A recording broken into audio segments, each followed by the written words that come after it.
Welcome back. In today's video, we are going to not only review different charts that we learned so far, line chart, scatter plot, and bar chart, but also we are going to learn how to have these three charts in one figure. Here we are first of all importing the necessary libraries. We are having now the generation of sample data. We are having the x between 1 and 10. And the value for y it's 2, 3, 5, 7, 11, etc. until 29. Then we are creating one row and three columns. Why? Because we are having one row is here, and three columns. Column 1 for the line chart, column 2 for the scatter plot, and column 3 for the bar chart. Okay, so all the figures are in one row.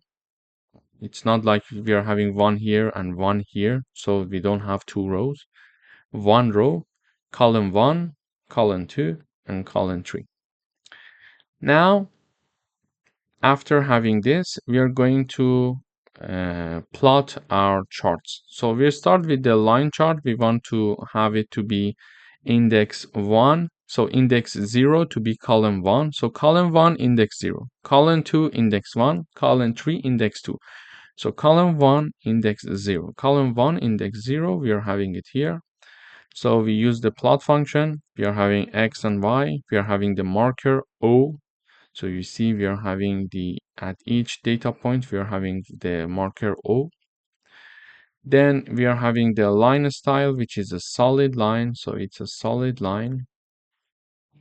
The color is blue. The label is line chart. So the color is blue and the label is line chart. Okay, so we are having a legend function as well to display it. Okay, but one thing to keep in mind is that whenever we are working with different columns, we need to write down the index, okay, axis, and then the corresponding index. For the line chart, we want it to be in column 1, so we use index 0. So when we compile the code, the compiler knows that, okay, this is for the first column. Then here we are going to use the scatter plot figure, and in order to plot that, we need to use the scatter function. We are having the x and y, and we are having the color R. So the color R, which is red, is shown here. And we are having the label, which is a scatter plot. Okay, then we are having the title, x-axis, y-axis, and its corresponding legend. So we are having the legend here. So the x-axis, the y-axis, and we see the figure is red, and this is the title.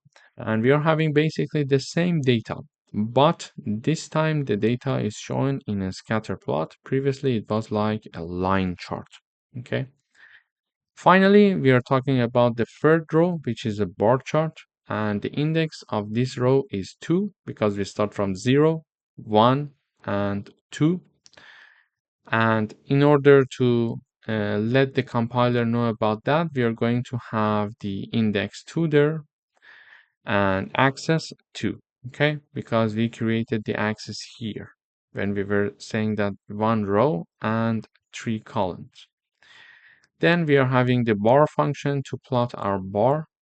X, Y, and color is green, and edge color, which is black, so we see the edges, it's black, and the label, which is the bar chart, and we use a legend function to show the label, which is bar chart. We are having the title, we are having the x-axis, and we are having the y-axis. So the x-axis, the y-axis, and the bar chart title. In this video, we learned how to have one row and three columns. Therefore, we are having three figures in one figure, let's say, three parts or three plots or three charts, let's say, in one figure. We are having the line chart, we are having the scatter plot, and we are having the bar chart. Thank you for watching.